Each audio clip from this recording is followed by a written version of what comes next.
Hello అండి. Welcome to Malathi Raju memories. అంతకుముందు కోళ్ళ స్టోరీ చెప్పాను కదా, ఇప్పుడు క్యాట్ స్టోరీ.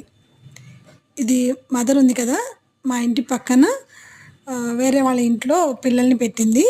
క్యాట్ ఇల్లు మార్చుకుంటుంది కదా, అలాగే వేరే చోటికి మారేటప్పుడు ఒక బేబీని వదిలేసి వెళ్ళిందండి. అయితే నేను మధ్య తిరిగి వస్తుందేమోనని 24 అవర్స్ చూశాను. మధ్య మధ్యలో తీసుకొచ్చి ఆ బేబీకి ఫీడ్ పట్టించి మళ్ళీ తీసుకెళ్ళి అక్కడే పెట్టాను. కానీ మదర్ రాలేదు. సో, పక్కన ఒక బాబు ఉంటే బాబుని అడిగాను, "మీ చుట్టుపక్కల ఎక్కడన్నా పిల్లులు మదర్ ఉందమ్మా?" అంటే ఉందని చెప్పాడు. సో, ఈ బేబీని కూడా తీసుకెళ్ళి దాంతో కలపమ్మా, తీసుకుంటే సరి, లేదంటే నాకు తెచ్చి ఇచ్చేయి, నేను చూసుకుంటానని చెప్పాను. అయితే బేబీని మదర్‌కి ఇవ్వగానే మదర్ వెంటనే తీసుకుందంట. ఆ ఇల్ ఇల్లు మార్చుకునే ప్రాసెస్‌లో మా ఇంటికి కూడా తీసుకొచ్చింది ఆ తర్వాత. మా ఇంటికొచ్చినప్పుడు మాత్రం ఓన్లీ 2 బేబీసే ఉన్నాయి. ఫస్ట్ ఒక 5 బేబీస్‌నో, 4 బేబీస్‌నో పెట్టిందంట, నాకు తెలీదు. ఆ బాబుని అడిగాను, "ఆ మిగిలిన పిల్లలెయ్యమ్మా?" అని అడిగితే, "వేరే ఇల్లు మార్చినప్పుడు ఆ ఇంటి వాళ్ళు తరిమేశారా అమ్మ" అని చెప్పారు.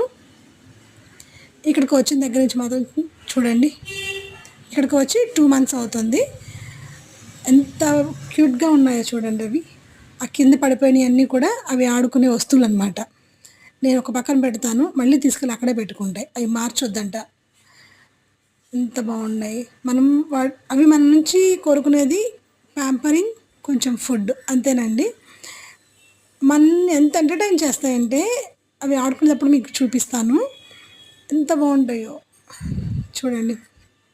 అలా కప్పుకుంచాలంట, తీసానని చెప్పి మదర్ లేచి చూస్తుంది. ఎంత క్యూట్‌గా ఉన్నాయి కదా, చాలా బాగున్నాయి. పడుకుండిపోయినాయి.